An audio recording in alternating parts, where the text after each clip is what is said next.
Buenas tardes a todas y a todos. Muchísimas gracias por estar en esta sesión del Grupo de Investigación en Contemporaneidad y Filosofía Antigua AION.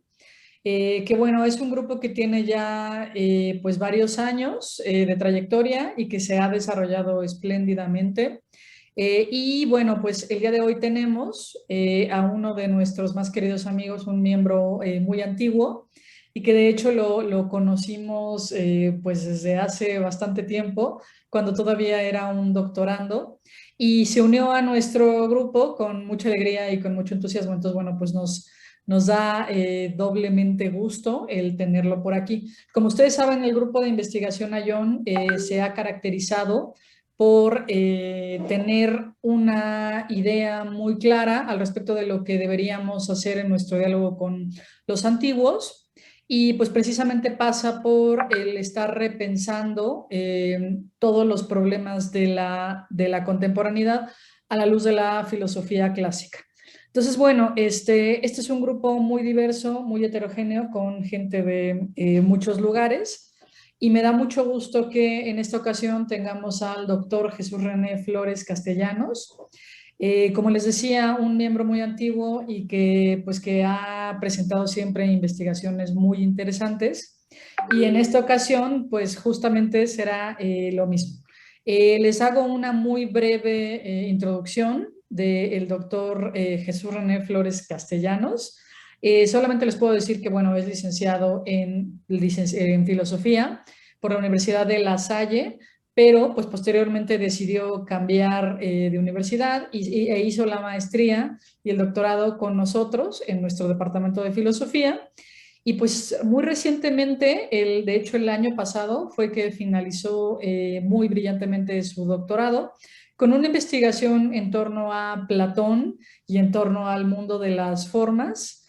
Y bueno, pues de forma muy brillante ha seguido dando clases con nosotros, ya en la licenciatura, bueno, en varias licenciaturas de hecho.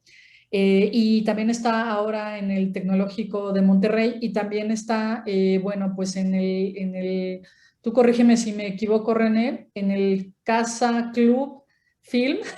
No lo estoy diciendo bien, pero bueno, dime cómo era, René. Es Film Club Café. Film Club Café. Exactamente. Y bueno, aparte tiene una muy prestigiosa carrera como asesor filosófico, porque también le gusta mucho esto de ayudar a la gente y bueno, pues también está en este rubro, aparte de la vida académica, en la cual pues ha tenido una labor muy destacada.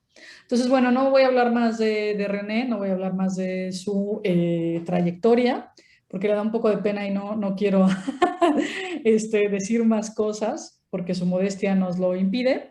Pero bueno, pues le doy la bienvenida y le agradezco muchísimo, René. Muchas gracias por estar aquí con nosotros.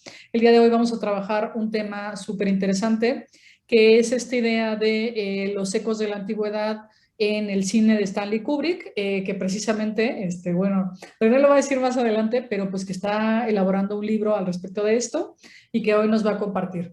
Entonces, bueno, pues René, muchísimas gracias por estar aquí. Adelante, la palabra es tuya. Sí, muchas gracias. Gracias, Paula. Gracias por la invitación, por el espacio otra vez para estar aquí en AION, que es, pues sí, ya una antigua casa a la que me gusta mucho visitar. Entonces, pues muchísimas gracias. Siempre es un honor estar aquí. También me da mucho gusto saludar a mucha gente que conozco, alumnos de diferentes lados, alumnos de la Ibero, alumnos tanto de las licenciaturas como del diplomado también en Historia de la Filosofía. Y bueno, también a gente del Film Club Café, que de hecho fueron mis alumnos en el curso que di precisamente sobre Kubrick en el Film Club Café. Denme un minutito, por favor, porque me están pidiendo otra vez la reunión. ¿Alguien más? Listo. Bueno, entonces, pues muchas gracias. Muchas gracias por estar aquí. Y bueno, pues como comentó un poquito Paula, el tema de Stanley Kubrick como cineasta, pues es algo que he venido trabajando ya desde hace mucho tiempo. alumnos míos de la Ibero que están aquí, que ya tienen tiempo que les di clases, sabrán que siempre uso a Kubrick en mis clases para enseñarles algunos temas. Entonces, pues ya llevo varios años trabajándolo y esto se ha ido aterrizando poco a poco en el proyecto de un libro con una interpretación general sobre el pensamiento de Kubrick. Y en esta ocasión quiero exponerles algunas ideas más en específico aterrizadas a una influencia que encuentro yo en Kubrick de algunas ideas de la antigüedad. Sobre todo, no solo de la filosofía, también de parte de la mitología, que como saben, pues la mitología ha sido una fuente de inspiración para el arte en general desde siempre, ¿no?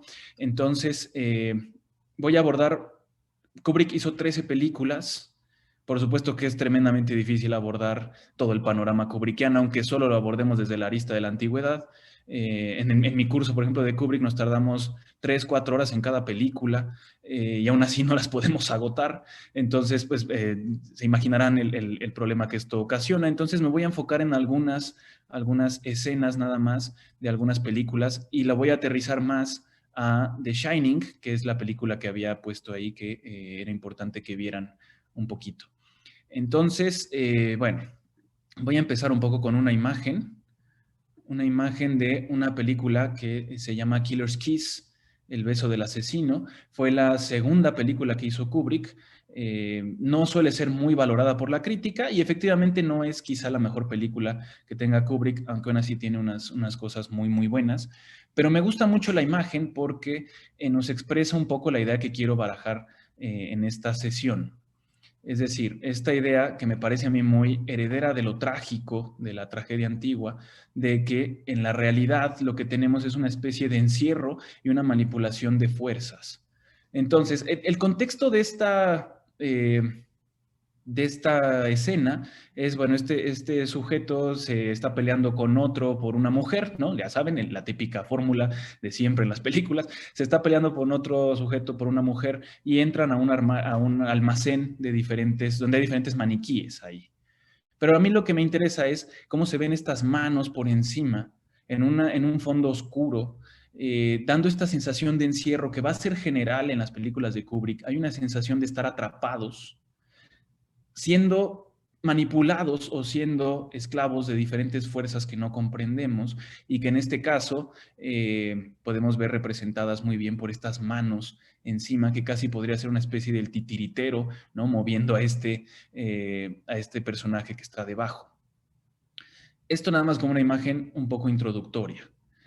Me gustaría que viéramos ahora sí una escena de una película, la primera película de Stanley Kubrick, una película que de hecho después decidió desaparecer. Kubrick quiso destruir esa película, la primera que hizo, que se llama Fear and Desire, Miedo y Deseo. Esta película, Kubrick la quiso desaparecer según él porque pensaba que era una obra muy amateur, que todavía mostraba mucho a un estudiante de cine y no a un cineasta ya consolidado. Kubrick venía de la fotografía.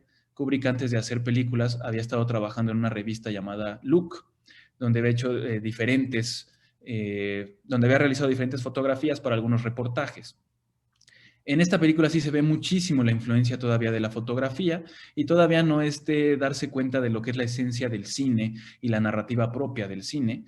Sin embargo, pienso yo que Kubrick no solo la decidió quitar por el hecho de que parecía muy amateur, sino porque ya adelantaba muchísimos temas. Es decir, casi nos ponía ahí explícitamente todo lo que quería expresar a lo largo de su arte. Y esta película, de hecho, tiene muchísimas influencias de la antigüedad. Hay muchísimas referencias a la mitología, hay referencias a Proteo, a muchísimas cosas. Pero yo me voy a concentrar en un personaje. El contexto es este. Kubrick nos dice al inicio de la película que estamos ante un terreno simbólico, una alegoría, y que esta alegoría es una guerra. Y dice Kubrick, no es una guerra específica, puede ser cualquier guerra, es el símbolo mismo de la guerra. Y es un bosque. Tenemos a una serie de soldados atrapados en el bosque, donde se escuchan los balazos de los enemigos, no los vemos, pero oímos los balazos, pasan aviones. Es otra vez una atmósfera de encierro con diferentes fuerzas que están pasando por ahí, que no alcanzan a entender los personajes, y dentro del simbolismo mismo del bosque. El bosque es importantísimo simbólicamente porque puede interpretarse de muchas formas o expresar simbólicamente muchas cosas. Una posibilidad es el interior de nosotros mismos. Recuerden estas ideas del viaje iniciático que vienen de la antigüedad, no solo griega, sino desde la mitología en general, incluso en Mesopotamia, de el viaje hacia el bosque como una especie de viaje iniciático donde se termina encontrando alguna especie de revelación. Pueden ir a buscar el fuego o alguna cosa así. Entonces, el bosque pasó, digamos, en la tradición a esta idea de una especie de viaje iniciático interior hacia el centro de nosotros mismos para encontrar alguna especie de epifanía o revelación sobre lo que somos. Por otro lado, el bosque también ha simbolizado históricamente esta noción de lo más fundamental de la realidad. Es decir, por ejemplo, en Blancanieves, ¿no? En esta historia infantil donde encontramos a Blancanieves que va al centro del bosque, a la casita de los enanos, y es en el centro del bosque, digamos, en el centro de lo real, en el fundamento ontológico de las cosas, donde el principio masculino se une con el principio femenino, mitológicamente hablando, y se puede generar el ciclo de la vida que representa Blancanieves, esta mujer que muere y renace, ¿no? Que está ambientado en el bosque otra vez. Entonces, el hecho de que Kubrick nos esté situando en el bosque está apelando un poco a esta idea de lo más fundamental, lo más interior, ya sea de nosotros o de la realidad. Y tenemos esta serie de personajes en una guerra cualquiera, o sea, hablándonos Kubrick un poco esta idea de la realidad como lucha de fuerzas, que suena un poco a Heráclito también, el combate, ¿no? El pólemos, de la que quieren escapar, quieren abandonar esa realidad en la que se sienten atrapados y sometidos a fuerzas que no entienden, la guerra. Y entonces todos estos personajes quieren escapar de ese bosque. Analizar cada uno de ellos nos llevaría muchísimo tiempo. Me voy a enfocar en uno, que es el que me parece más interesante y que tiene muchos ecos antiguos, de la forma en la que está tratando de abandonar ese bosque alegórico, esa guerra alegórica. Entonces, si les parece bien, voy a compartir un poquito la pantalla.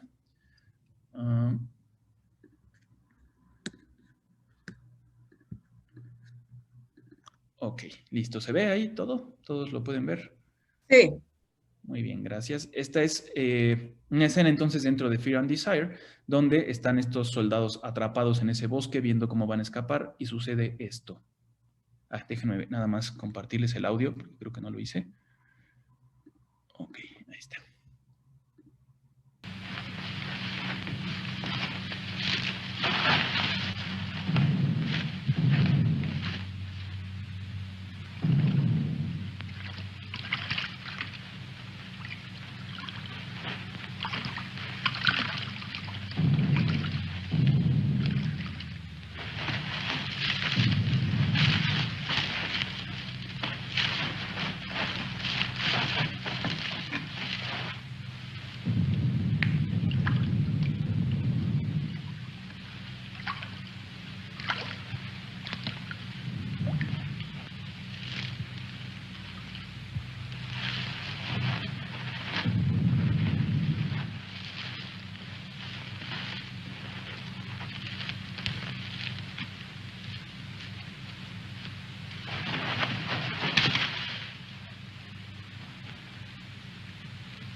See us. Shut up.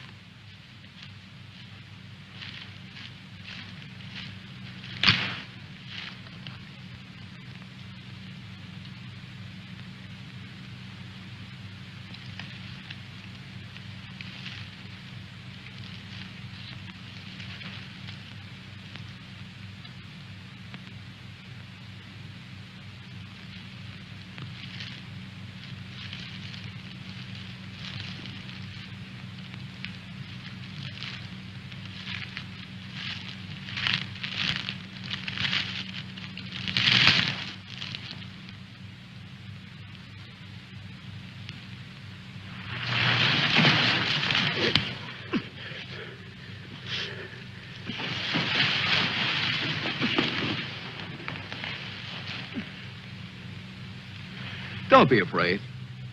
We're not going to hurt you. She's quite nice. Don't you think so, boys? Well, what are we supposed to do with her now? I've got a wife at home. I'm afraid she's become our uninvited guest. I must say I've had worse guests at better parties. All right, Coffee. All right. Let's not forget where we are. Even though we're lost in the woods, let's try to remain civilized. Well, we can't stay here.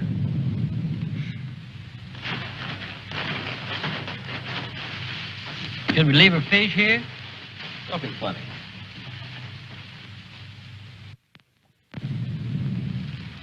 What are you going to do with her, Lieutenant? Give me your belt. You too, Fletcher. Please don't beat her. She's just scared like we are. She doesn't even talk. Oh, get a grip on yourself. No one's going to punish her. I simply want to tie her up. Now, give me your belt. Let's hurry it up. My arm's getting tired.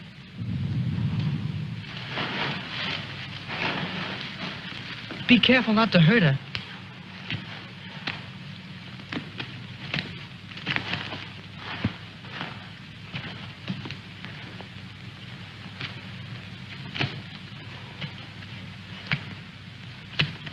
I hope she doesn't start screaming.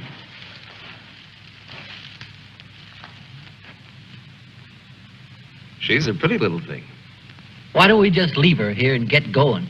Don't rush me. If we can make her understand us, perhaps she can tell us whether they found the raft. Habla Espanol? I'll handle it, Sidney. I'm quite sure she wasn't educated abroad. Now, let's see. You see boat, our boat. Ball? Yes, that's it. Boat. You see boat. Don't tell me she doesn't even understand you.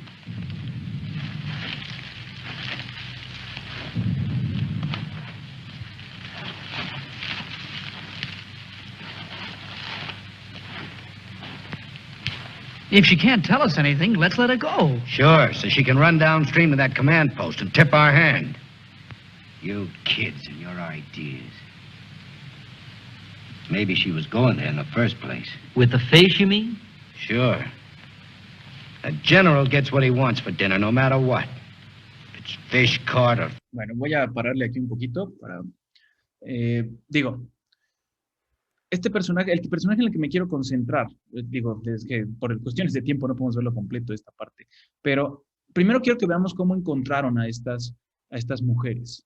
Están en una especie de río que parece una especie de manantial en medio del bosque jugando y empiezan a espiarla también desde por detrás de los arbustos.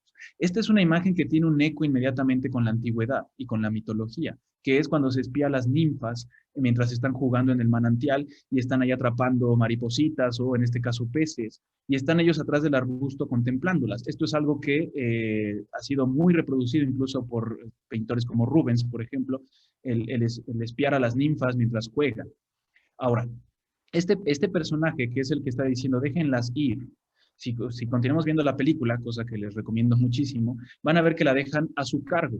Es a él al que le toca cuidarla.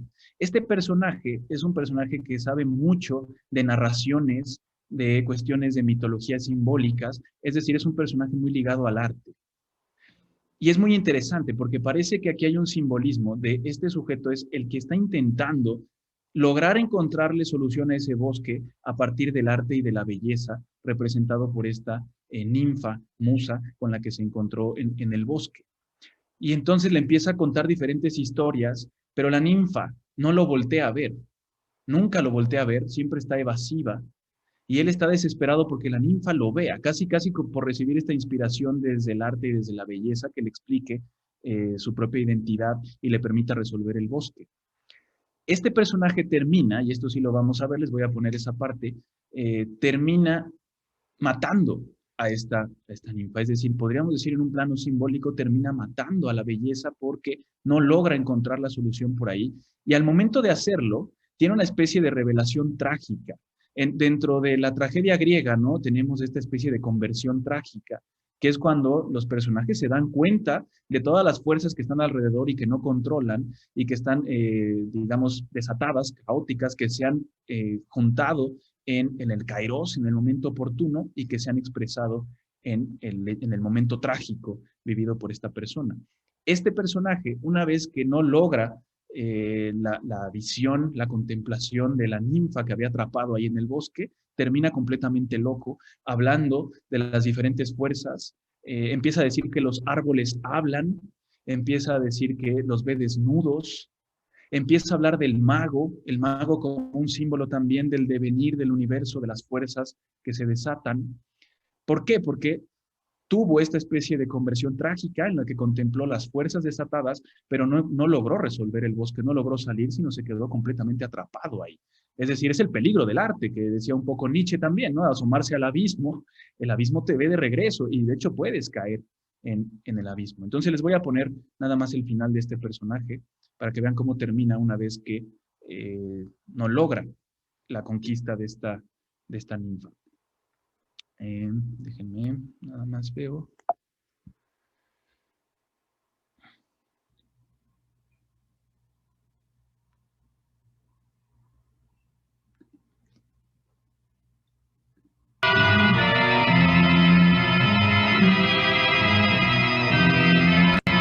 Si la cocina no es lo tuyo, Didi Food te rescata con hasta 50% de descuento.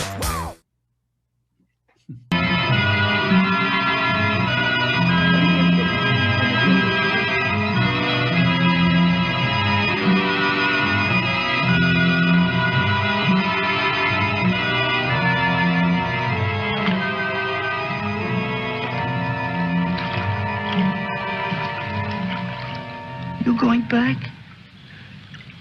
Can I come? I won't be any bother. Sure, kid. Hmm. Hop on. There's plenty of room. You tired? Yeah. Thanks a lot for stopping. There was so much noise in there. All right, Mac. You rest. I'll be quiet. You know, I lost my watch. Mac, look, don't close your eyes. The trees. They're naked. They're naked, Mac. Wow.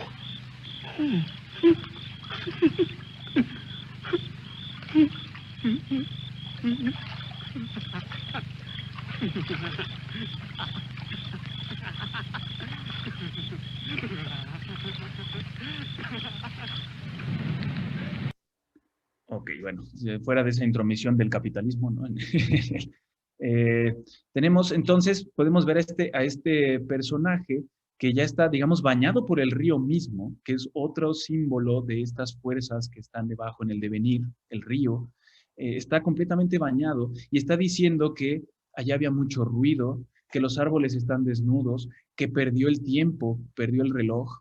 Es decir, tuvo una conversión total a raíz de esta confrontación con el arte, la belleza, la ninfa, simbólicamente hablando, y terminó completamente loco. Es decir, no logra abandonar cuerdo o con su identidad este bosque de la realidad, este encierro, digamos, simbólico en el bosque. ¿Sí? Bueno, esto es una primera aproximación a Fear and Desire. Digo, cada uno de sus personajes tiene un desarrollo y cada personaje es interesante, es una especie de intento de resolver ese bosque y de abandonarlo. No les digo qué pasa, si lo abandonan o no lo abandonan, etcétera, para que vean la película, pero es Fear and Desire. Vamos con, digo, aquí hay algunas películas en medio que me voy a saltar, pero vamos con una escena de la Opus Magnum de Kubrick, para muchos, la más famosa, o por lo menos la más valorada para muchos, la más trascendental, que es, por supuesto, 2001, Odisea Espacial, que ya desde el mismo nombre tenemos una influencia de la antigüedad, ¿no? Odisea en el espacio, y que, bueno, es una película también inabarcable, pero vamos a ver una pequeña escena para continuar con este análisis. Ok. Vamos a poner esta escena. Déjenme ver si compartí el audio otra vez. Creo que sí, pero sí. Ok.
Bueno, no sé si han tenido oportunidad de ver la película completa, es una maravilla, no se la pueden perder, pero vamos a concentrarnos un poquito en esta escena.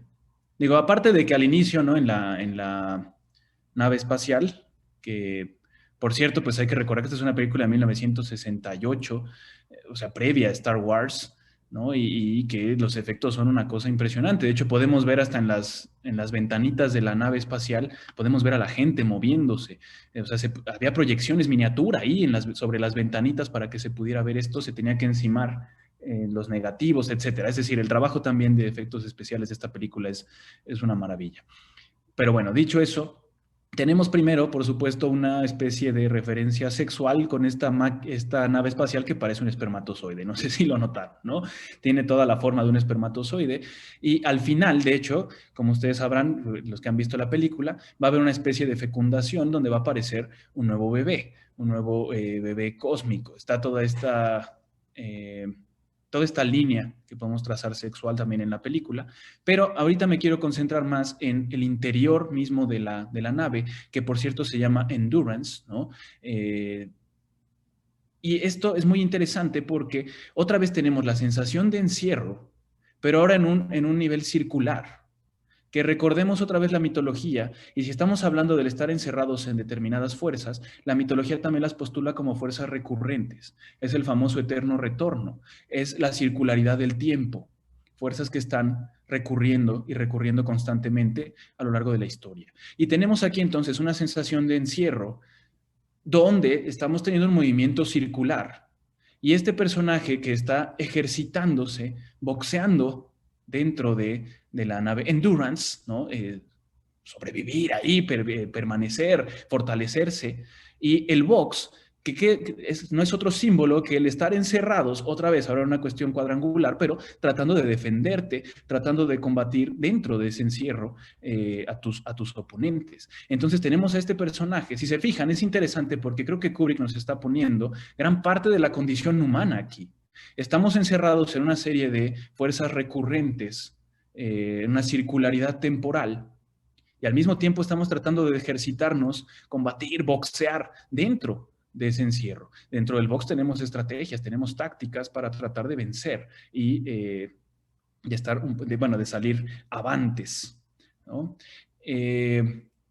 Habría muchas cosas más que decir de esta película, por supuesto. Por ejemplo, aparece HAL ahí, que es esta inteligencia artificial que controla esta nave y que tenemos como que apagar de alguna forma para poder permitir un nuevo nacimiento, que se verá al final, una especie de nuevo nacimiento que, como ustedes recordarán, el final de 2001, es un bebé con unos ojotes. Aquí podemos ya hablar también de un poquito de otra influencia de la antigüedad, otro eco antiguo en Kubrick, esta idea de cierta liberación contemplativa también. Tenemos a un ojo, a un bebé con unos ojotes que está contemplando la tierra desde fuera, ¿no? Y por lo tanto, está fuera de eso desde una contemplación. Hay una fascinación de Kubrick por el ojo a lo largo de toda su carrera, que también podemos asociar mucho al ámbito griego, que como ustedes saben, pues tiene muchísimo, está muy ligado también a la parte visual, ¿no? Pensemos en Platón con sus ideas, que son tal cual el verbo ver, ¿no? La forma de algo, ver la apariencia de algo. Entonces, bueno, esto en lo que se refiere un poco a 2001. Vamos ahora sí, si les parece, me voy a saltar muchas películas aquí que son importantísimas, pero vamos ahora sí con la que probablemente pudieron ver todos ustedes, que es The Shining, que es en la que más me quiero concentrar. The Shining, pues es una película en la que Kubrick quiso hacer, según sus propias palabras, la película más terrorífica de la historia. Claro, si uno toma como parámetros de terror los golpes de adrenalina y estas cosas, pues quizá no es la más terrorífica de la historia, ¿no? La otra estaba viendo ahí un estudio que hizo la ciencia de cuál es, ya saben, ¿no? La ciencia facebookera, de cuál es la película más terrorífica de la historia y cómo lo midieron con el corazón, ¿no? Cuánto se aceleraba el corazón en una película, etcétera, etcétera. Entonces, eso era lo más terrorífico. Bueno, si tomamos como parámetro eso, pues evidentemente no lo es. Pero Kubrick lo que está mostrando aquí es otra vez la recurrencia de fuerzas en una especie de ambiente claustrofóbico. Piensen que es el Overlook en este caso. El Overlook, que es un lugar donde están encerrados y donde se da siempre una recurrencia de fuerzas duales, además. Es decir, siempre tenemos la dualidad en The Shining. No sé si lo pudieron notar. Más allá de las gemelas, que son bastante evidentes que hay una dualidad ahí, pero tenemos, por ejemplo, dos mujeres en el baño. Una muy bella y una muy fea. Una jovencita y otra ya vieja. Tenemos, por ejemplo, dos nombres para los personajes. No sé si notaron esto, pero, por ejemplo, Danny, pues también se llama Tony, ¿no? Tienes como su alter ego, que es Tony. Jack, que también se llega a llamar a sí mismo Johnny, ¿no? ¿Se acuerdan cuando dice Here Johnny? Cuando de hecho tiene ya una especie de transformación, se denomina a sí mismo Johnny. Eso es interesante. Tenemos, por ejemplo, no sé si notaron esto ya es más de fijarse, pero al cuidador del hotel, Mr. Grady, ¿se acuerdan? El que había asesinado a su familia 10 años antes. Nótese otra vez la recurrencia de la violencia, se va a repetir el ciclo, ¿no? Mr. Grady, cuando están en la entrevista de trabajo, le dicen que se llama Charles Grady, pero después en la película se llama Delbert Grady. O sea, tiene dos nombres también. El propio clima es dual, ¿no? Una parte del país está en un calor espantoso y la otra parte está en un frío horrible, que hasta todos se quedan como, ¿cómo es posible eso? ¿No? Y algo muy interesante, que también podríamos platicar un poco, es Wendy. Si recuerdan a Wendy, le dice Dick Hallorann, ¿es usted una Winifred o una...? No me acuerdo muy bien. Y le dice ella, no, ninguna, soy una Wendy. Es decir, como si tomara la tercera opción. No solo la dualidad, sino una especie de tercera opción en la que dice, no, yo soy Wendy, ¿no? Bueno, hay dualidad en general. El propio Dick Hallorann, que uno podría pensar, es la víctima histórica, es el hombre de color que ha sido víctima histórica y que de hecho es asesinado en la película. Y uno diría, pues es muy simpático, ¿no? Es muy agradable, etcétera, pero también tiene su dualidad y su lado sombrío. No sé si lo notaron. ¿Alguien notó el lado sombrío de Dick Hallorann? ¿Lo quieren comentar? Tenía como imágenes medio porno en su cuarto, ¿no? Sí, que te desentona mucho con tu idea que tienes de Dick Hallorann, ¿no? De repente volteas y te enseñan su cuarto y tiene un cuadro con una objetualización de la mujer tremenda ahí. Y si no fuera para colmo, tiene otro atrás. O sea, todavía te cambian la cámara y tiene otro más allá. Entonces también es un personaje que te puede generar cierta repulsión, un poquito. Entonces siempre hay dualidad en los personajes.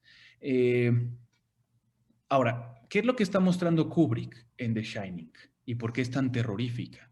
Está mostrando la recurrencia precisamente de la violencia en los diferentes niveles. Están en el nivel familiar. En el nivel familiar vemos la violencia tal cual. Y entonces vemos a una mujer sometida, por lo menos al principio. Wendy va a tener una transformación muy importante y muy interesante, pero al principio está totalmente sometida a su marido. Vemos a Danny, que por supuesto ha sido víctima de violencia por parte de Jack también. No, de hecho, nos lo cuenta Wendy. ¿Cuándo surgió Tony? ¿Cuándo surgió esta parte como más intuitiva de Danny que le muestra la realidad de las cosas? Cuando se le cometió violencia fuerte, si se acuerdan, cuando casi le disloca el brazo, ¿no? Fíjense esto, Wendy cuando empieza a ver los fantasmas del hotel, porque antes no los ve, si se acuerdan, pero llega un momento donde los empieza a ver. Los empieza a ver cuando Jack le comete una violencia tremendísima, ahora sí, en el baño y todo esto. Es decir, cuando ya llega a un nivel de violencia insoportable. ¿Por qué? ¿Qué está representando The Shining en el contexto de la película?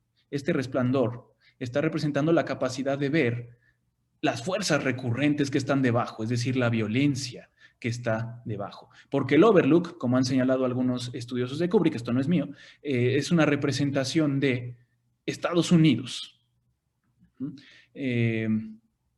Pueden ver que en el Overlook hay muchísimas marcas gringas, hay una abundancia de marcas ahí, está construido sobre un cementerio indio, donde literal dicen que pelear contra los indios para poderlo construir, y donde los indios además ya solo figuran como una especie de adorno, ¿no? Ahí en el salón los tapices son como indios, Pero ya también es el comerse de una cultura a otra y simplemente ponerla ahí como industria cultural, un adornito ahí en el hotel.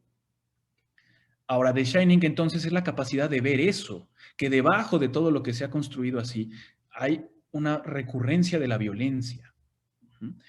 Muy interesante cómo es, por ejemplo, representado por Kubrick con Danny. Si se acuerdan, Danny, mientras está en el baño, le empieza a hablar Tony y le muestra diferentes escenas del Overlook. ¿Por qué no quiere ir Tony al Overlook? Una de ellas es muy famosa, la de los elevadores que se abren y están llenos de sangre, ¿no? Es esta idea de que lo que viene debajo del Overlook es toda esa sangre. ¿De dónde está construido? ¿Qué hay debajo? Toda esa sangre que termina por empapar por completo el espacio cinematográfico, todo el espacio. Ahora, Danny, mientras está teniendo esta revelación por parte de Tony, esto es un jueguito que hace Kubrick, y se ha señalado mucho que en The Shining hay muchas fallas de continuidad. Y la gran pregunta es si fueron a propósito o no, algo que se ha debatido mucho. Esta es una. Cuando Danny está ahí, la primera vez que vemos la puerta de su baño, aparece un tontín, el de Blancanieves, tal cual. Ahí aparece un tontín en la puerta. Pero después, una vez que se le revela todo esto, volvemos a ver la puerta del baño y ya no está tontín. Quizás está un poco esta idea, uno diría, falla de continuidad. Bueno, también puede ser esta idea de que Danny ya no es un tontín. A Danny ya se le reveló la verdad de todo esto y entonces ya tiene esta capacidad de brillar, el shining. Recuerden que también Dick Halloran lo tiene porque Dick Halloran es una víctima histórica de la violencia. Pertenece a los hombres de color y siempre ha sido víctima de violencia. Algo que también queda muy marcado en la película, y le dicen nigger y le dicen cook, ¿no? El negro cocinero, que como ustedes saben es uno de los peores estereotipos en la historia de Estados Unidos. Jack Nicholson, el personaje de Jack, está vestido como un leñador gringo típico, ¿no? Tiene sus jeans, tiene su playera a cuadros, su chamarrita, trae su hacha y va y mata a Dick Halloran. Cosa que, por cierto, no pasa en el libro. En el libro de Stephen King no se mata a Dick Halloran, nada más lo lastiman. Aquí sí lo mata. Y fíjense dónde lo mata, para que vean cómo Kubrick era muy detallista. Vuelvan a ver la película y van a ver que en la escena donde lo mata, abajo en el piso hay diferentes figuras geométricas. Va pasando por un cuadradito, va pasando por un rombo, pero es justo cuando llega al círculo, cuando Jack Nicholson lo mata y Dick Halloran queda sobre el círculo. Fíjense la expresividad de esta imagen del retorno de fuerzas, muy trágica, del retorno de la violencia, y ahí queda muerto Dick Halloran. Otra idea que está por ahí, por ejemplo, hablando de Estados Unidos como el Overlook, es el canibalismo. Si recuerdan, se menciona, ¿no? Y dice por ahí, aquí es donde quedaron atrapados la expedición Donner o no sé qué, y dice Jack, sí, ¿no? Bueno, fue un poquito más allá. Y le dice algo así como, los que eran caníbales, y Danny pregunta, o sea, ¿quiere decir que se comían unos a otros? ¿No? Y Jack le responde, tenían que hacerlo para sobrevivir. Y Wendy empieza como de, oye, no le digas eso al niño y no sé qué. Y Danny le dice, ya lo vi en la tele, ¿no? Por cierto, también esto de la tele está muy presente. Va a estar Disney ahí en el suéter de Danny, va a estar la Warner, le dicen Doc, le gusta ver al Correcaminos y al Coyote, otra vez la idea del opresor y el oprimido, etcétera, pero a lo mejor no puede escapar del otro, algo así. Pero esta idea del canibalismo, también como, pues, podríamos decir aquí sí, Kubrick medio chairo, el capitalismo, ¿no? Tenían que comerse entre ellos para sobrevivir. Y entonces vemos el personaje de Jack, que también es un personaje completamente sometido a este sistema y que también por eso está siendo sometido a violencia. Y por eso puede ver a los fantasmas. ¿Por qué? Porque Jack tiene toda esta presión de tengo que ser un exitoso, tengo que triunfar en la vida. Mi familia es casi un estorbo para eso. Y si recuerdan, eso dice mucho Jack. Algo que tampoco está muy marcado en la novela. En la novela el peso lo tiene Danny y en la película el peso lo tiene Jack. Y se habla mucho de esta idea de Jack, cómo se siente totalmente presionado por triunfar, por ser alguien, etc. Sí, hasta aquí vamos más o menos bien. Espero que no esté muy aventando mucha información, pero es poco tiempo como para irlo analizando a más detalle. Incluso este lema que escribe Jack, ¿no? Muy famoso, que es un refrán dentro de la cultura americana, es un refrán que dice all work and no play makes Jack a dull boy, ¿no? Esta idea de todo trabajar y nada de jugar lo hacen que se aburra o algo así. Y al mismo tiempo, esta idea de estar tomando. ¿Se acuerdan cuando llega ahí al bar y está Lloyd y pide su whisky, por supuesto, bueno, su bourbon, por supuesto, es gringo, le dan su Jack Daniels, ¿no? Y le da un trago y empieza con una cara como de, ¿no? Siempre les digo a mis alumnos, es nuestra cara el viernes, ¿no? Cuando ya tenemos sed de la mala y le damos el primer trago y dice Jack Nicholson ahí, White's man burden, Lloyd, White's man burden, la carga del hombre blanco. Casi como esta idea de, pues tenemos que tomarnos esto para olvidar todas las porquerías que hemos hecho también. Por eso Jack Nicholson sin alcohol está totalmente frustrado, desesperado, no sabe qué hacer. No puede controlarse de ninguna forma. Y en el momento en que da un trago, dice, ay, por fin, la carga que tengo que soportar, pero el alcohol me la aligera un poco, ¿no? Entonces, fíjense, esta idea de retorno de violencia a nivel familiar, de retorno de violencia a nivel institucional, a nivel sistema también.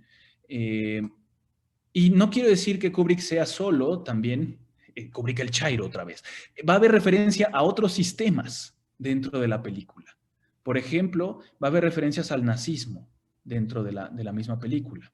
Una de ellas, quizá la más clara, la máquina de escribir. Si recuerden, hay una máquina de escribir marca Adler que se nos da en un plano detalle muy fuerte, ¡pum!, ¿no? Y empezamos a oír atrás una serie de ruidos, ¡pah!, ¡pah!, que después sabemos que es Jack jugando con la pelota, pero de momento no sabemos. Y lo único que vemos es una máquina de escribir marca Adler, que por cierto usaban los nazis, este tipo de marca también es una marca alemana. Y vemos y estamos oyendo algo que asemeja a balazos. ¡Pah! ¡Pah!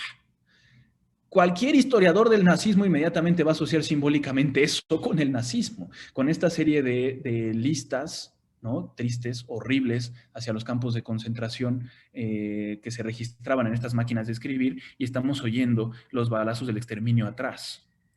Eso por un lado. Por otro, tenemos una transición que es muy interesante. Kubrick también jugaba con las transiciones. Tenemos una transición en la que aparece una serie de maletas, una gran pila de maletas, no sé si lo notaron cuando Jack está ahí el primer día de trabajo y le dicen, ¿trajo ya su equipaje? Dijo, sí, ahí está. Y es una pilota de maletas que no cabe en el bocho que tiene Jack. Por sentido común no cabe esa cantidad de maletas. Siempre que pase algo así, que dices, Chihuahua, algo no me cuadra, Kubrick casi quiere que te fijes en ese momento, en ese detalle, porque algo va a pasar ahí. Y si ven esas maletas, en la transición, esas maletas se convierten en personas. Otra vez, por supuesto, dentro del imaginario del nazismo, cualquiera que haya visitado un campo de concentración le vendrá esto a la cabeza. Pilas de maletas que nos recuerdan a las personas que murieron ahí. Hay una escena de la película Verano del 42, también dentro de la película, y Danny tiene el número 42 aquí, mientras está ahí en el baño, cuando le van a revelar la verdad, el Shining, tiene el número 42.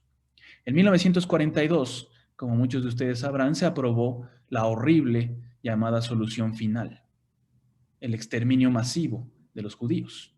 Pues tenemos aquí también otra referencia con el 42. Y por último, una referencia un poco más sutil, es Jack Nicholson haciendo referencia al cuento de El lobo y los cochinitos. Ustedes saben, el lobo se asociaba a los nazis, como la guarida del lobo de Hitler y algunos que les gustaba un poco ese animal. Y bueno, tristemente ustedes saben que también el cochinito se ha asociado de manera horrible a la cultura judía. Pero entonces el hecho de que, por cierto, Disney se metió en ciertas broncas por esta caricatura, que era un poco como que tiene algo ahí de nazismo, o por qué sale publicada en este momento de tanta tensión política. Y entonces vemos a Jack Nicholson tocando, ¿no? Little pigs, let me come in. Se los quiere comer el opresor. Todo esto son referencias al nazismo. Hay algunas referencias también a la Unión Soviética. Por ejemplo, el oso.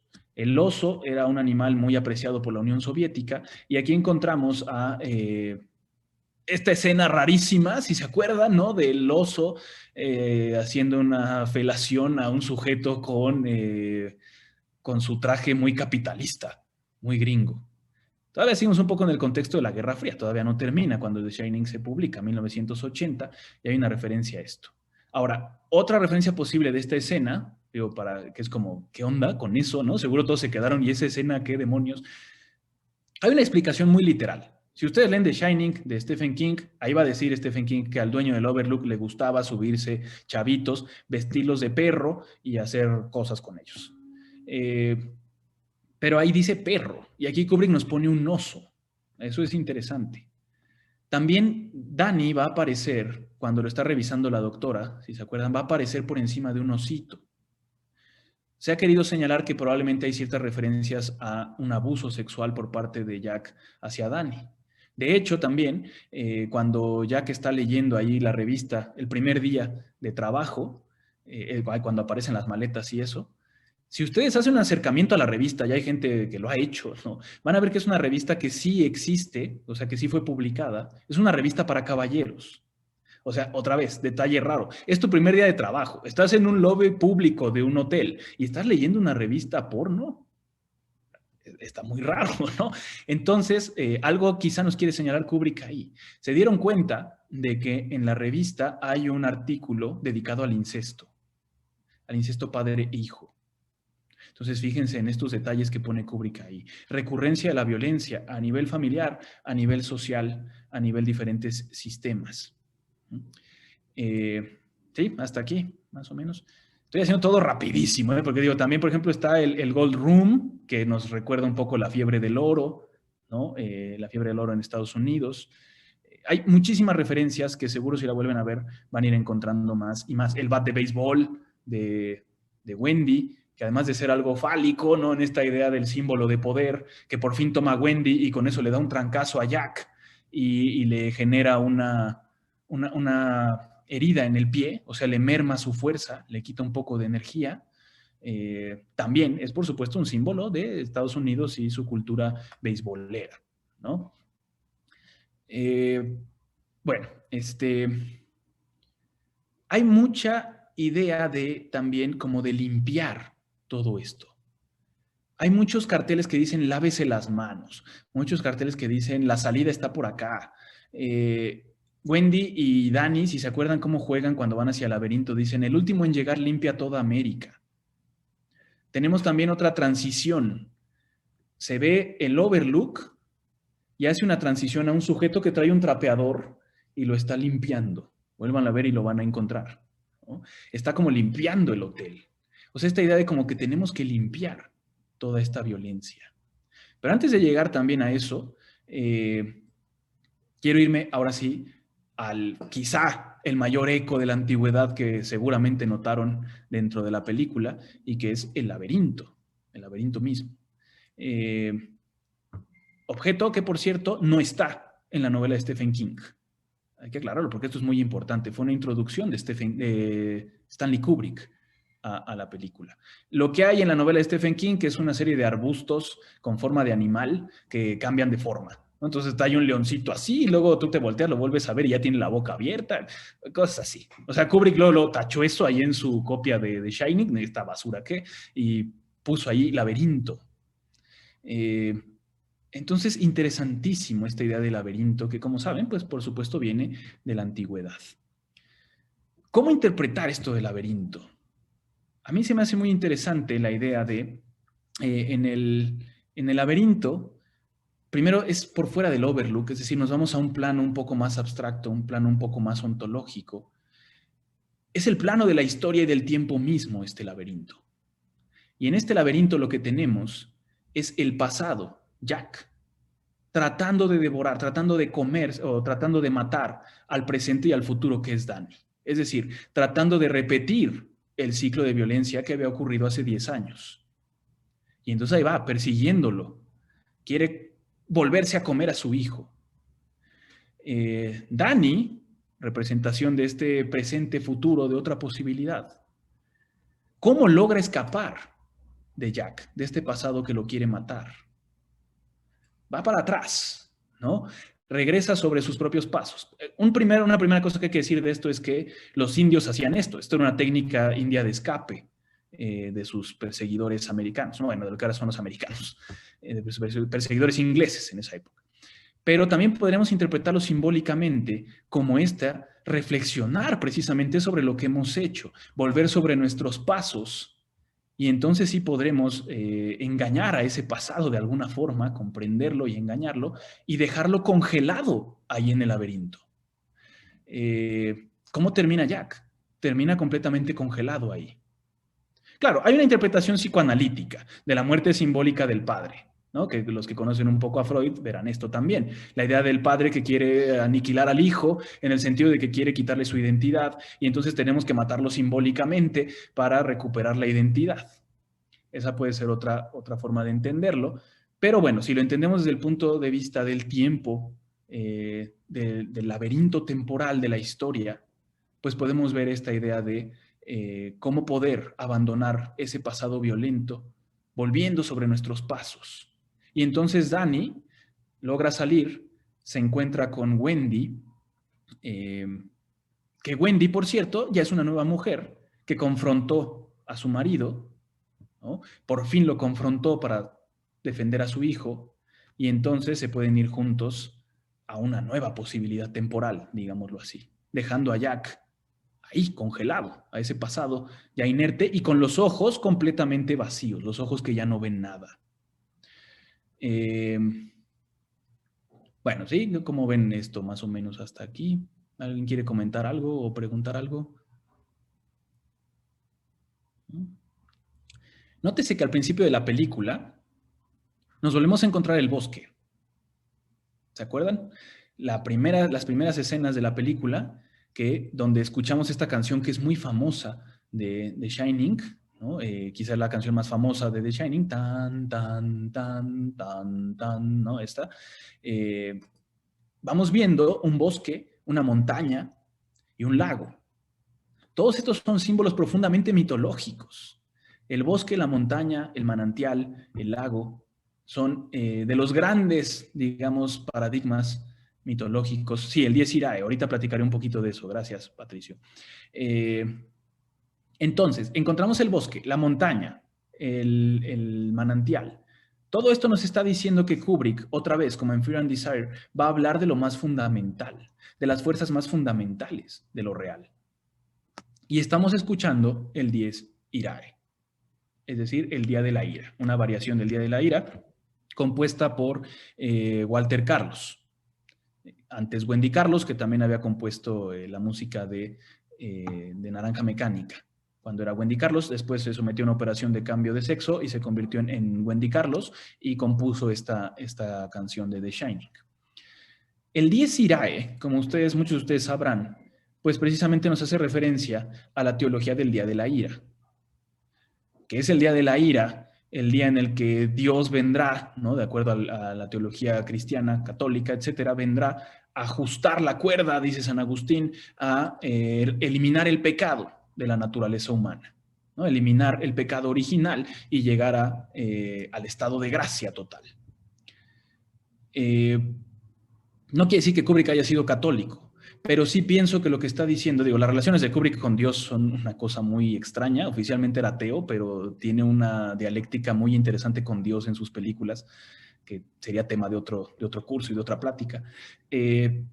Pero lo que me parece a mí que Kubrick está haciendo aquí es situar su película en el debate, que siempre le interesó, por cierto, en su carrera, de la naturaleza humana. Es decir, de lo más fundamental. Kubrick lo que está diciendo es que está partiendo de la idea teológica del pecado original, que sí hay una inclinación violenta en la naturaleza misma del hombre.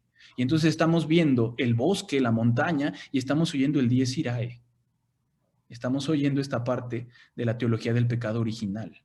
Es decir, Kubrick está diciendo, ahí va lo que pienso sobre la naturaleza humana. y sus ciclos, su recurrencia de violencia también, en todos los niveles, individual, familiar, social, etc. E incluso ontológico, la recurrencia de las fuerzas ontológicas. Por eso creo que Kubrick efectivamente hizo la película más terrorífica de la historia, ¿no? Nos mostró todo esto que está recurriendo todo el tiempo dentro de nosotros. Ok, bueno, a ver, en unos minutitos más. Se sabe les cuento, para hacer interesante esto, ¿se sabe la teoría de la conspiración de The Shining? ¿Sí? ¿La conocen? Una por la que odian todos a Kubrick. Incluso en YouTube todavía le ponen, maldito Kubrick, nos engañaste a todos. Bueno, se las voy a contar nomás como para darle sazón a la sesión. Según la teoría que apareció en un documental llamado Room 237, Kubrick lo que hizo en The Shining fue confesar que él había grabado el alunizaje, el montaje del alunizaje. Ah, Chihuahua, ¿dónde demonios está eso en El Resplandor? ¿No? Si la vieron decir, ah, caray. La idea es esta. ¿Se acuerdan de una escena donde Danny está jugando con sus carritos y en eso le llega una pelotita? Y de ahí se levanta y va hacia la habitación 237, que es, así se llama el documental, Room 237. Bueno, esa escena, si ustedes la vuelven a ver, fíjense en la alfombra. La alfombra tiene una determinada figura geométrica, una especie de rombitos abiertos. Cuando Danny está ahí, después hacen un enfoque hacia la habitación y regresa a la cámara. La alfombra ya está invertida. Fíjense y van a ver que la alfombra ya se invirtió. Error de continuidad. Bueno, lo que dice este teórico, que era muy amigo de Kubrick además, dice que esa alfombra se parece mucho a la estación de lanzamiento del Apolo 11. Ustedes busquen una foto de la estación de lanzamiento del Apolo 11 y van a ver esa alfombra. De hecho, aquí tenemos, bueno, mi hermana que está conectada, tiene ahí su foto encima de la alfombra. No sé si ahí la puedan ver un poquito. Tania Flores, ¿no? Ahí se ve la alfombra. Si se fijan, tiene una salida hacia determinado lado. Justo iba a decir. ¿Cómo? ¿Perdón? No, que justo iba a decir que si querían estaba en mi foto. Ah, sí, ahí está. Esa alfombra se voltea y se parece a la plataforma del Apolo 11. De hecho, esta alfombra sale hasta en Toy Story. Vuelvan a ver Toy Story y van a ver que la alfombra de la casa de Sid es esa. Porque a uno de los fundadores de Pixar, su película favorita era The Shining. Entonces hizo ese homenaje. Pero bueno, después entonces tenemos la plataforma de lanzamiento del Apolo 11. Tenemos a Danny con un suéter muy peculiar. ¿Se acuerdan qué tiene el suéter de Danny? El Apolo 11, tal cual. Y entonces se levanta el Apolo 11, parece que está despegando, ¿no?, de la plataforma de lanzamiento y empieza a caminar hacia la habitación 237.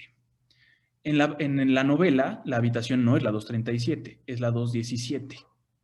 Cuando le preguntaron a Kubrick por qué la cambió, Kubrick dijo, bueno, es que la habitación 217 sí existe en el hotel en el que nos basamos y la 237 no existe.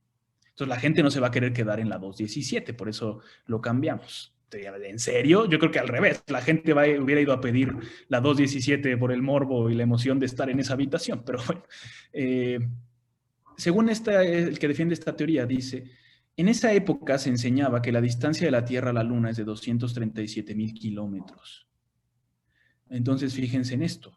Tenemos al Apolo 11 despegando, caminando hacia el 237, 237,000 kilómetros, hacia un cuarto que, si se acuerdan del llavero, dice Room N237. ¿Qué otra palabra podemos formar con Room N? Moon. Oh, ahí está la luna también. Room N, Moon. Y entonces entra un cuarto donde todos son espejos, donde todas son ilusiones y donde nada es real. Entonces, bueno, ¿será que Kubrick nos confesó ahí que él grabó el alunizaje con esa escena? Sea como sea, referencias a esto del Apolo, etcétera, caben muy bien dentro del contexto que he venido manejando para la película. O sea, haya sido que Kubrick lo grabó o no, esta idea, esta referencia hacia el Apolo, hacia todo el juego institucional de Estados Unidos, etcétera, encaja muy bien de todas maneras en el contexto de la película. Bueno, entonces, esto digamos un poquito sobre The Shining, y Kubrick va a seguir trabajando y trabajando estos temas en sus siguientes películas, que ya nada más fueran otras dos, Y es muy significativo, con esto quiero cerrar, no la puedo analizar aquí por falta de tiempo, porque también me gustaría escucharlos y si hay algo de debate, preguntas, etcétera. Pero Eyes Wide Shut, su última película, Ojos Bien Cerrados. En esta película vamos a ver, no lo puedo analizar, pero vamos a ver también toda una especie de viaje iniciático de Tom Cruise hacia sus propias fuerzas interiores, hacia las fuerzas también de lo real, que haciendo una especie de violencia en los términos, casi podríamos hablar de lo apolíneo y lo dionisiaco, aquí un poco al estilo de Nietzsche, lo que está debajo de esa apariencia de orden, que es en realidad una serie de fuerzas desatadas, dionisiacas, y que le van a permitir a estos personajes abrir un poquito los ojos. No quiere decir abrirlos por completo. No es el bebé de 2001 que ya los tiene completamente abiertos y pelones, pero por lo menos abrirlos un poquito más, que ya no sean Eyes Wide Shut, sino Eyes Shut, nada más, o algo así. Pero creo que esto es un mensaje general de las películas de Kubrick. Una sensación de encierro controlada por diferentes fuerzas. En cada película va a ir analizando diferentes manifestaciones de estas fuerzas que son recurrentes y la necesidad de alcanzar cierta apertura de ojos o lo más que podamos liberarnos de estas fuerzas, que pues serían también tema de otra plática, porque es un tema impresionante. Bueno, pues con eso hago un recorrido rapidísimo, espero que no haya sido muchísima información, para que también podamos conversar un poquito, si alguno de ustedes quiere preguntar algo o comentar algo más que vio en la película. Hay muchísimas cosas en la película. Pero no sé, ¿qué les parece todo esto? ¿Qué quieren ustedes comentar o preguntar? René, muchísimas gracias por esta exposición tan fantástica. La verdad es que pues sí fue muy sintética y definitivamente vas a tener que venir a presentar pues ya el libro completo. Una segunda sesión de Aion, pero ya para todo Stanley Kubrick, no nada más para The Shining. Y bueno, pues justo ahora, como decías, vamos a abrir la sesión para que se puedan hacer preguntas, para que ustedes puedan pues cuestionar, objetar, defender, decirle al profesor René todo lo que ustedes quieran. Entonces, bueno, pues justo este es el momento. ¿Alguien quiere comenzar a hacer alguna pregunta? Me llamó muchísimo la atención esta referencia al laberinto. Es así una narrativa fantástica y que creo que tiene mucho que ver justo con esta, incluso yo diría que con esta literatura micénica y minoica, René. O sea, definitivamente, o sea, todo esto de lo que pasa con el laberinto, con este minotauro, o sea, esta parte tan tortuosa, híjoles, es así fantástico, ¿no? De hecho, por ahí te están diciendo que si puedes hablar más del laberinto, a ver qué tal, a ver qué te pareció, qué encontraste de referencias, qué quiere decir por ahí Kubrick. Sí, gracias, Paula. Sí, digo, es el tema antiguo por excelencia de la película, ¿no? Creo que todos estamos de acuerdo con eso. Porque no solo tenemos un laberinto, el Overlook mismo es un laberinto. Dentro del Overlook hay otro laberinto que es la cocina. También tenemos el laberinto de la mente de Jack, muy representada por este laberinto en miniatura, ¿no? Que aparece ahí si se acuerdan, dentro, y Jack lo contempla desde arriba y se convierte en el laberinto real, donde están ahí su esposa y su hijo. Ahora que mencionabas esto, Paula, sí es importante porque sí tenemos al Minotauro dentro de la película. A ver, ¿dónde? En la escena de las gemelas, la primera vez que aparece, pero vuélvanla a ver porque uno nunca nota esto, está demasiado friqueado por las gemelas, ¿no? Y que vas a andar viendo qué hay atrás, ¿no? Es como, uy, ¿no? ¿Qué van a hacer las gemelas? Atrás de las gemelas hay un cartel que dice temporada de espionaje en el Overlook. Pero ya nos habían dicho, si se acuerdan, en la entrevista de trabajo, que en el Overlook no se puede esquiar, que no se prestan las condiciones. Entonces, que hace un cartel de anuncio de vente a esquiar aquí. Pues, otra vez, alarma, algo hay ahí que hay que ver. Si nos fijamos en ese cartel, van a ver que la figura que está esquiando está completamente deforme.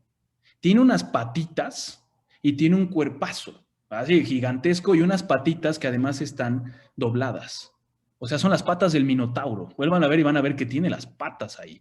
Y del otro lado vamos a encontrar a un vaquero que está como ahí haciendo sus trucos con la cuerda y está montando una especie de animal que tiene unos cuernos también.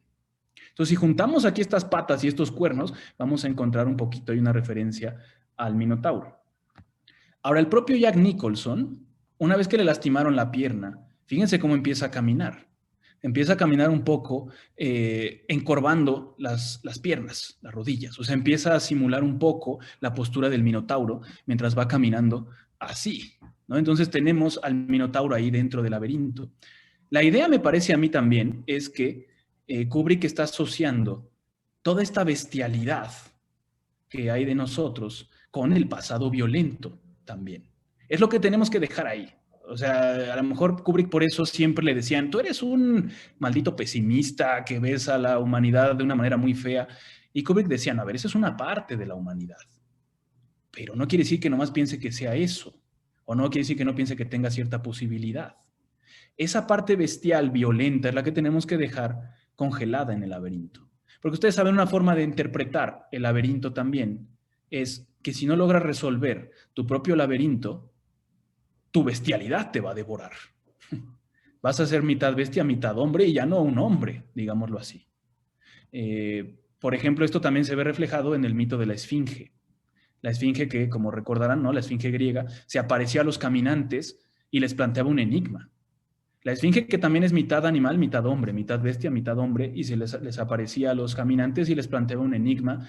Y se acuerdan del enigma, famosísimo, ¿no? ¿Cuál es el animal que camina en 4 patas al amanecer, en 2 patas al atardecer y en 3 patas al anochecer? Y digo, me imagino que todos saben la respuesta, ¿no? O a ver, los que ya se la saben, los que ya se la sepan no digan, pero los que no se la saben, ¿cuál es la respuesta?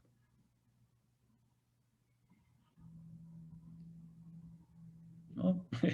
Bueno, a ver, ahora sí, los que se la saben, entonces, díganos la respuesta.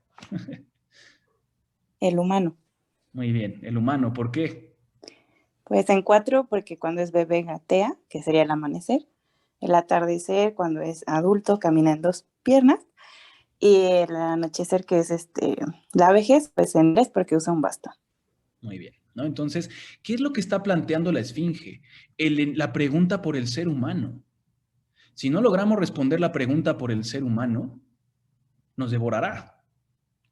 Se parece un poco a esta parte del laberinto, con la idea de si no logramos resolver el laberinto, la bestia, el monstruo mitad bestia, mitad hombre nos va a devorar también. Entonces, ¿qué pasa? Que tenemos una referencia al Minotauro en el laberinto, también como esta parte que Kubrick me parece está identificando, la parte bestial con lo violento y lo que quiere recurrir en la historia, pero es también lo que tenemos que dejar en el laberinto para poder abandonarlo, ¿no? No sé si con eso, Otón, platiqué un poquito más o no. No, muchas gracias, René, muchas gracias. ¿Quién tiene más preguntas que le quiera hacer al doctor Jesús René Flores Castellanos? Por ahí. Si no te sigo preguntando yo, no pasa nada. Ya sabes que cuando se trata de preguntar. Alejandra tenía una pregunta. Alejandra, qué gusto verte por aquí. Adelante. Sí, René, hola. Hola, Qué padre oírte. Y mi duda es, ¿tú tienes alguna teoría o noción de por qué se pueden notar como, aparte de rivalidad con Stephen King, como que le tira bastantes como guiños por ahí de ya te destrocé, o sea, como o esta maña en como una rivalidad con el autor que toma para hacer la película, ¿no? Entonces, no sé qué piensas por ahí. Sí, ok. Digo, hablar un poco, si quieren platico un poquito de la relación entre Stephen King y Stanley Kubrick. Digo, Stephen King la cuenta muy chistoso. Stephen King dice que él estaba un día rasurándose, ¿no? Muy contento, y que entonces su esposa le dijo, Stephen, tengo a Stanley Kubrick en el teléfono, ¿no? Y Stephen King pues, dice que hasta se cortó, ¿no? Es Kubrick. Y entonces fue y contestó el teléfono y le dijo, ni siquiera lo saludó, dice King, que Kubrick ni lo saludó y nada más le dijo, señor King, ¿no cree usted que todas las historias de fantasmas son optimistas? Y Kubrick le dijo, pero pues, ¿por qué? Digo, King le dijo, pero ¿por qué? Y Kubrick contestó, pues porque si hay fantasmas hay vida después de la muerte, ¿no? Y King le dijo, pero señor Kubrick, ¿qué hay del infierno? Y entonces dice que Kubrick se quedó callado como 5 minutos, ¿no? Que King ya estaba así como de, ¿y ahora qué? ¿No? Y que Kubrick nada más le dijo, yo no creo en el infierno, y colgó. Ese fue el primer encuentro, según Stephen King, entre ellos dos. Ya después, pues bueno, Kubrick compra los derechos para la pantalla de la historia de King. King pues se quiere meter luego, y es como, mira, yo ya tengo un guión. Le digo, aquí está el guión, Kubrick, ¿no? Kubrick agarró ese guión y lo mandó a volar así, pero luego, ni siquiera lo vio, ¿no? King después lo grabó, por cierto. Entonces, si alguien quiere ver la versión cinematográfica de Stephen King, existe, y es una miniserie como de unas 3 horas, muy mala, pero bueno, si ustedes quieren verla, pues véanla. Pero sí la pueden comprar hasta en Mixup. El chiste es que desde el principio, Kubrick no dejó entrar a King para nada, ni a las grabaciones, ni al guión, o sea, no le dio ningún peso en la producción de la película. Esto a Stephen King lo tenía muy, muy, muy enojado. Y se barajan teorías de que King le mandaba cartas muy feas a Kubrick, como casi insultándolo porque no lo dejaba entrar. Ahora, ¿por qué Kubrick no dejó entrar a King, pienso yo? Porque le pareció un autor mediocre. O sea, Kubrick lo que decía es, King tiene unas ideas muy buenas, o sea, sabe generar una historia padre, pero al momento de escribirla, no hace nada bueno, no hace nada profundo. Entonces, fíjense lo que yo encuentro en una obra de King. Para King esto es solo un cuentito de cómo un papá quiere matar a su hijo y pone unos arbustitos que se mueven, ¿no? Yo, en cambio, descubro toda la violencia que recurre en la historia de la humanidad aquí y lo puedo asociar con un laberinto, cosas así. Pero entonces, de lo que tú dices, Ale, ¿no? De este guiñito, que seguro es al que te estás refiriendo, hay varios, pero este es el más fuerte. Si recuerdan, cuando Dick Halloran va hacia el Overlook y va ahí en su tractor de nieve, se topa con un accidente. ¿Se acuerdan? Un accidente donde hay un bochito rojo aplastado por un tráiler.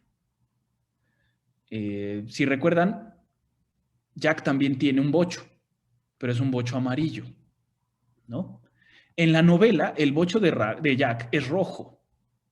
O sea, ¿qué está haciendo Kubrick ahí? Está poniendo, mira, ahí está la novela de King aplastada por mi película, ¿no? Entonces, por supuesto que King, nosotros nos damos cuenta de esto, pero King luego lo notó. Ahí está el boche rojo de mi personaje aplastado. Y entonces, pues a partir de ahí, todavía King echa más pestes de la película como no se imaginan. Se la pasa tirándole a la película de Kubrick. Por ejemplo, dice, en mi novela, la historia acaba con la explosión de las calderas. Esto también es importante, es otra diferencia muy importante con la novela. En la novela no hay, como no hay laberinto, no hay este congelamiento de Jack. Lo que pasa es que las calderas del hotel, ¿se acuerdan? Para eso contrataron a Jack. Un tema que después ya ni aparece. Bueno, vemos a Wendy, ella haciendo el trabajo por el que según le habían contratado a Jack, ¿no? Terminan explotando estas calderas. Y así es como se muere. Entonces dice Stephen King, en mi novela termina con un incendio. Y la película de Kubrick termina con un congelamiento. Ahí se ven nuestros corazones, dice King. Yo soy cálido y yo tengo fuego en mi corazón, y Kubrick es un pesimista horrible que nomás tiene hielo en la sangre o algo así, ¿no? Entonces sí, es curiosa la historia entre ellos dos, pero yo creo que en última instancia, Ale, Kubrick lo hace porque cree que King no tiene pues la capacidad suficiente para generar una historia con este nivel de profundidad, que funciona en todos los niveles. Funciona tanto para el que quiere entretenerse nada más y quiere ver ahí la película con unas palomitas, como para el que le empieza a buscar más. Y querramos o no, pienso yo que uno de los misterios del arte es que se nos mueve simbólicamente. Aunque no tengamos consciente lo que estamos viendo ahí expresado de manera simbólica, algo se mueve simbólicamente dentro de nosotros. Y creo que Kubrick se dio cuenta de que King no tenía esa capacidad, ¿no? Pero pues su historia estaba buena para generar lo que él sí quería generar. Algo así. Muchas gracias, Ale. Muchas gracias, René. Por ahí Héctor quería hacer otra pregunta. Adelante, Héctor.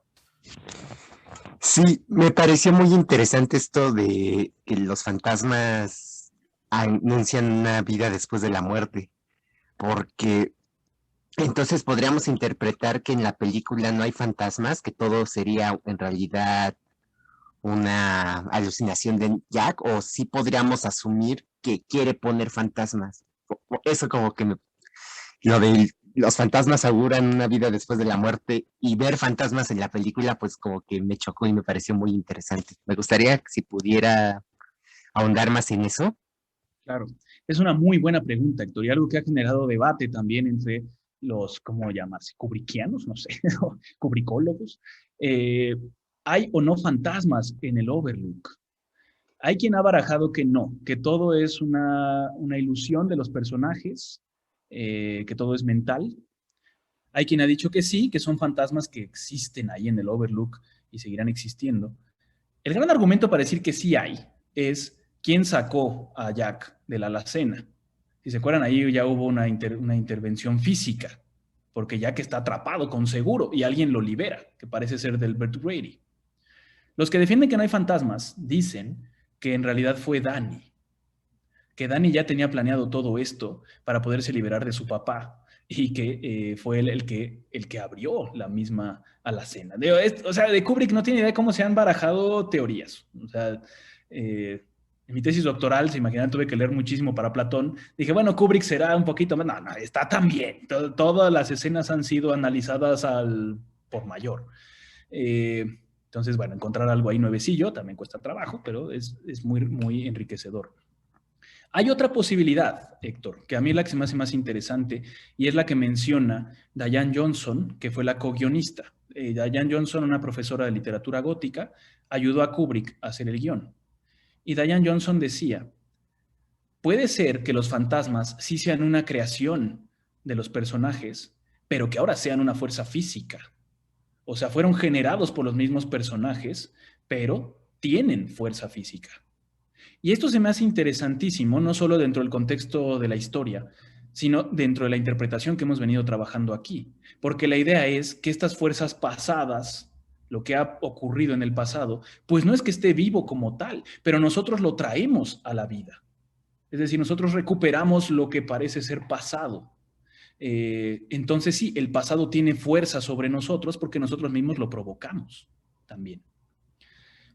Somos nosotros los que traemos estos fantasmas al Overlook, a la realidad. Y por eso es que Jack es el guardián del Overlook. ¿Cuál es lo interesante de la película? Que Jack somos todos nosotros. Jack somos el guardián, Jack es el guardián de este sistema del Overlook que siempre ha estado ahí y siempre seguirá ahí, como se nos muestra al final de la película, en un baile, por cierto, el 4 de julio, otra referencia a Estados Unidos, ¿no? Es decir, Jack es aquel que se da cuenta que sufre la violencia, pero aún así la acepta y se vuelve su guardián. Se vuelve el guardián del sistema. Y entonces es el que permite que estos fantasmas regresen continuamente al Overlook. Porque Jack, en lugar de reflexionar, en lugar de volver sus pasos atrás o obtener una contemplación, etcétera, lo que hace es simplemente olvidarse de esa violencia con el alcohol y demás y seguir en el mismo juego del círculo violento, ¿no? Entonces, Héctor, creo que la idea es esa. Los fantasmas son provocados por los mismos personajes, pero tienen fuerza sobre el Overlook precisamente por eso, que los personajes los traen a la vida. No sé si te respondo, Héctor, con eso. Sí, muchas gracias. Muchas gracias, Héctor. Por ahí, René, está Edgar Meritano preguntándote ¿qué opinas de la secuela Doctor Sleep? Que yo no la he visto, pero seguro tú ya la viste. A mí no me gustó. Digo, debo decir que no me gustó. Es así, tuvo mano de Stephen King en algunas cosas. Y el propio Stephen King, pues bueno, dijo, pues tengo que poner referencias al The Shining de Kubrick. Entonces hay una escena que quizás es lo mejor de la película, que es donde se recuperan las tomas de Kubrick, donde regresamos al Overlook creado por Kubrick, pero que trataron de hacer una historia muy curiosa de una especie de vampiros, que no sé, a mí no me termina de cuadrar. Y digo, puede ser que la disfruten a nivel narrativo, a nivel de historia, pero no creo que tenga la profundidad de lo que hizo Kubrick en esta película. ¿no? O sea, que es una profundidad, me parece, mitológica, simbólica, filosófica, todo lo que tenemos en The Shining. Ahora, véanla, digo. Además, verla, ¿no? Está bien. Hola, buenas tardes. Buenas tardes. Adrián, ¿qué tal? ¿Cómo estás? Qué gusto, doctora. ¿Cómo estás? Me da gusto verte. A ti también, mi querido René. A todos. Pues realmente, René, me gustó muchísimo la que has platicado. Y nada más quisiera resaltar algo que a mí en lo particular me parece sumamente importante de lo que has dicho. Es la referencia a lugares de potencia. Tú sabes el tema que estoy trabajando, ya casi termino. La referencia al bosque, a las montañas. La herencia romántica nos lo ha traído como un lugar de ensueño, como un lugar de paisaje, como un lugar de lo sublime. Sin embargo, lo sagrado no es tan solo eso. Es lo que nos marcaba Walter. Perdón, me está hablando mi esposa. Ahorita le contesto. Perdón, Ivonne, estoy hablando. Ahorita te marco, discúlpame. Ya, te mandan saludar, Paula, siempre. Entonces, bueno, aquí, sí. La referencia que hace Walter Otto a lo sublime, a lo sagrado, a lo luminoso, se refiere a lo tremendum et sublime y fascinantes. Yo creo que lo que trabaja Kubrick, como tú bien lo señalas, mi querido René, y es lo que le da toda esa potencia, toda esa fuerza al cine de este señor, es que en casi todas sus películas están enmarcadas en ese lugar. Y la posibilidad, ¿sí? Digo, la posibilidad dionisíaca de que de que los personajes se eleven a lo sublime, como puede pasar en 2001. Hay una evolución, hay un tránsito, que es una película de un escritor, basada en un escrito de un muy superior escritor, a Stephen King. Lo mismo pasa con Naranja Mecánica. Es la contradicción entre las obras de arte de Beethoven, el salvajismo y lo que se despierta en los individuos. Pero aquí estamos hablando de Shining, que es una película tan terrorífica, tan actual hacia nosotros como podría ser las de Fritz Lang o las de, no sé, Murnau. Son películas muy duras, son muy claustrofóbicas, pero uno de los trucos que me encantan, porque sin duda, no a la manera de Carlos Castaneda, que era un tramposo, sino a la manera de Kubrick, deja un montón de huellas. Por ahí me encontré fuera de la Gandhi una película que se llama Los mensajes ocultos del resplandor en Stanley Kubrick. Perdón, pero aquí estoy. Que no me peiné, disculpen. Pero esta me la encontré por ahí, dije, la voy a comprar ahora para ver lo de René. Y así como esta está la de Ojos Cerrados, otra, no sé cuál, creo que 2001 decía en el espacio, me di cuenta que un chileno por ahí está haciendo mucha lana para sacar todos estos mensajes ocultos y hablar de la teoría de la conspiración. No es otra forma más que de amasar dinero, muy a la manera de Castaneda, para llevar agua a su molino y hacer una especie de New Age de lo que resultan ser las películas de Kubrick, y que finalmente viene a ser una interpretación artística de algo, una interpretación estética, en donde procuran mezclar el bien y el mal para crear una dualidad distinta, una intersubjetividad, ¿verdad? En la que no es únicamente lo dionisíaco, ¿verdad? Lo salvaje, la bestialidad y lo sublime. Pueden dar resultados muy diversos, cima con S y cima con C. Aquí lo que hace Kubrick es asomarse fundamentalmente al abismo. Eso es lo que genera el pensamiento, lo que genera a reflexión. Y sí es trágico, aunque no catastrofista. Me gustó mucho ese enfoque que le das a los lugares de potencia, mi querido René.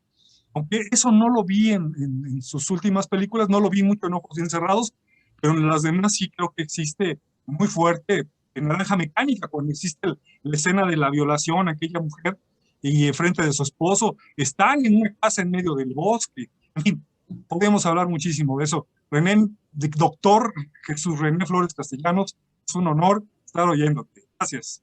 No, favor que me haces, Adrián. No, muchas gracias, Adrián. Digo, primero señalar que concuerdo contigo con lo de Carlos Castaneda. A mí también me parece que es puro, pues pura New Age baratón para vender, ¿no? En eso sí estamos completamente de acuerdo. Veía, cuando tomé mi curso también de literatura fantástica, veía que todo el mundo estaba fascinado con esos libros y para mí era como, bueno, ¿no?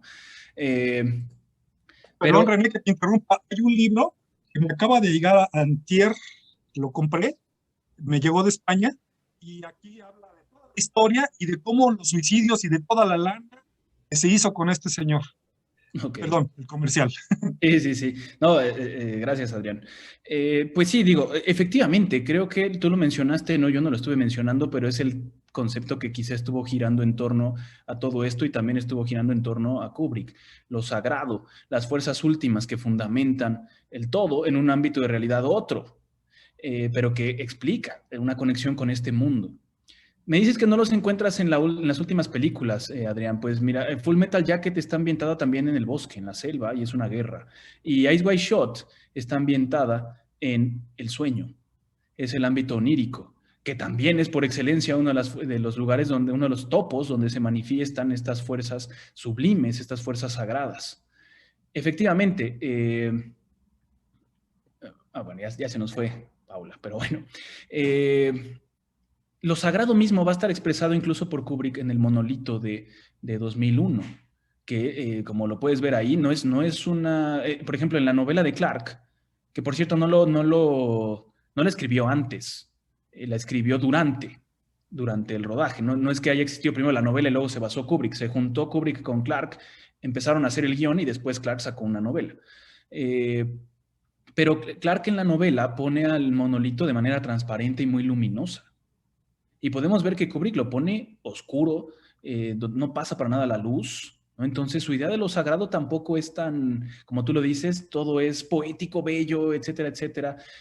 Pero sí son estos ámbitos donde se conjuntan las fuerzas del mundo otro, ¿no? De lo sagrado, y que se expresan. Creo que 2001 es su expresión más... ¿cómo llamarla? Más abstracta, quizá, es donde encontramos una fórmula más en abstracto de lo que pretende Kubrick, y The Shining está ya más aterrizado a los distintos momentos, individual, familiar, social, etcétera, y ontológico. Pero sí, Adrián, estoy completamente de acuerdo que ese es el ámbito en el que se está moviendo Kubrick, y es el ámbito trágico también de las fuerzas a las que nos encontramos en ese ámbito claustrofóbico, sin que sea, lo dijiste muy bien, un enfoque fatalista, un enfoque completamente derrotista y pesimista. Entonces, gracias, Adrián. Muchas gracias. Aún nos queda un par de minutos. No sé si alguien tenga alguna pregunta, alguna inquietud, algún otro tema.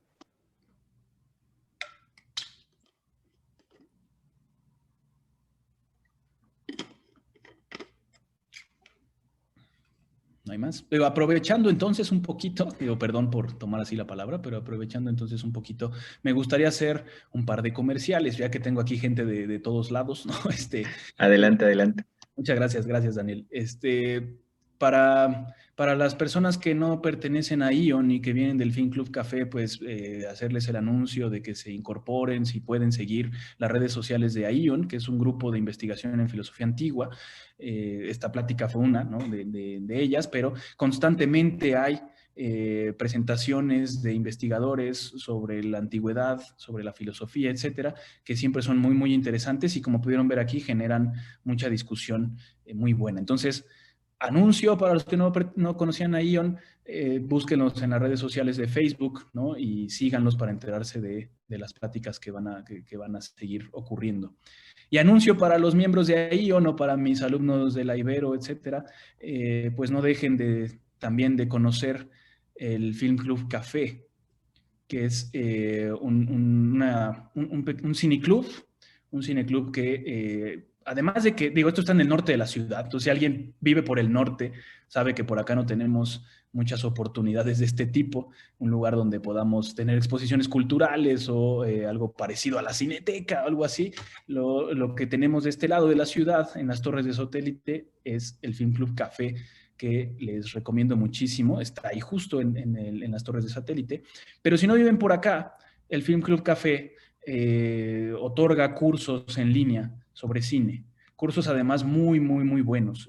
Normalmente la mayoría los imparte el fundador y director del Film Club, que es Raúl Ojanguren, que es muy buen amigo mío y es un gran, gran amante del cine, de verdad, de las pocas personas que uno lo conoce y dice, este hombre es un apasionado del cine con todas sus letras. Entonces, si quieren aprender de cine, tanto de historia como de lenguaje cinematográfico, etcétera, les recomiendo muchísimo que se metan a la página del Film Club Café. Les pongo el nombre aquí en el chat, y ahí pueden encontrar su oferta de cursos. Uno de esos cursos, y este ya es un aviso muy personal, es uno que imparto yo, que es precisamente sobre el cine de Stanley Kubrick. Y ahí sí analizamos toda la carrera de Kubrick, toda su trayectoria con mucho más detalle, desde que Kubrick era un fotógrafo en Look hasta bueno, sus 13 películas, hasta Eyes Wide Shut. Todas. Analizamos Fear and Desire, analizamos The Killing, Killer's Kiss, películas no tan conocidas, hasta, por supuesto, los grandes blockbusters como Naranja Mecánica, The Shining, ya en un análisis mucho más específico, y también Barry Lyndon, por ejemplo, que es una película maravillosa, es mi película favorita de Kubrick, pero que casi nadie conoce tampoco. Entonces, si alguien tiene más interés en abordar la vida y obra de Kubrick, porque allá además no solo abordamos estos temas, digamos, más filosóficos, sino también les voy trazando una historia de cómo fue evolucionando Kubrick como cineasta, con quienes se apoyaba, su lenguaje cinematográfico, un poco la historia de las producciones de las películas, todo eso lo abordamos en ese curso de Kubrick, que pues espero que si hay interesados, plantearle a Raúl que lo volvamos a abrir pronto, ¿no? Se ha abierto 2 veces y poderlo abrir una tercera vez. Y pues muchas gracias. Perfecto, pues muchas gracias por compartir. Seguramente podemos hacer alguna publicación en nuestras redes también para invitar a las personas interesadas a ingresar a este Film Club Café que nos comentas y que también estén más al pendiente de los cursos que estás dando sobre Kubrick. Yo en lo personal soy bastante ignorante de cine en general y de Kubrick pues en particular también. Solo he visto The Shining nada más, entonces personalmente quería comentarte también que ha sido una sesión bastante interesante y enriquecedora, disculpa. Y déjame ver, están escribiendo algunos comentarios, por ahí dicen, te agradecen, que seguramente nos veremos por ahí después, y tanto en Ion como en Cineclub Café. Por último, quisiera abrir una última vez los micrófonos al doctor Jesús René Flores, si quiere compartirnos algún comentario de cierre, si alguien tiene alguna última pregunta antes de despedirnos por el día de hoy.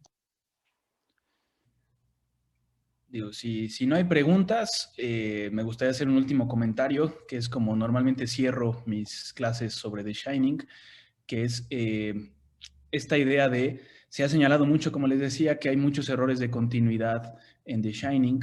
Algunos han dicho, dejemos de buscarle 3 pies al gato, pues Kubrick se equivocó. Otros no pensamos eso y pensamos que fue algo intencional, más el hecho de que sea recurrente que haya tantos errores de continuidad. Y entonces a mí me parece que lo que está expresando como idea final es que debajo de esta apariencia de orden, que es la realidad, lo que tenemos es todo este choque de fuerzas que también pueden ser muy caóticas.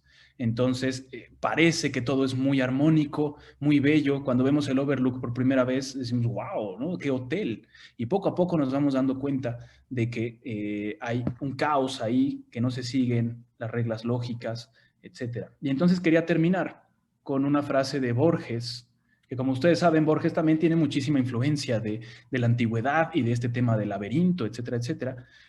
Una frase que está en El Inmortal, y que pienso que podría quedarle muy bien a The Shining. Y dice algo así: este palacio es fábrica de los dioses, pensé primeramente. Exploré los inhabitados recintos y corregí. Los dioses que lo edificaron han muerto. Noté sus peculiaridades y dije, los dioses que lo edificaron estaban locos. Entonces, partiendo de todo esto es una creación de los dioses, termina llegando a la conclusión, esto es locura, ¿no? Y creo que le queda muy bien al Overlook. Entonces, como cierre final. Pues muchas gracias al doctor Jesús René Flores Castellanos por esta sesión del día de hoy. También les agradecemos muchísimo a los asistentes que, según tengo entendido, provienen de varios lugares y eso está bastante chido. Y pues bueno, también invitarlos de nuevo a que nos sigan en nuestras redes sociales para que estén al pendiente de nuestros próximos eventos. La próxima vez vamos a estar con la revista Dracma. Ya les daremos más detalles al respecto. Y bueno, pues un abrazo a todas y a todos. Cuídense mucho, lindo fin de semana y síganla pasando muy bien. Muchas gracias, Daniel. Bonito fin de semana para todos y gracias a todos por su presencia. Me dio gusto verlos a todos. Que estén muy bien. Gracias, René. Gracias, felicidades. Gracias, bye bye. Bye. Bye.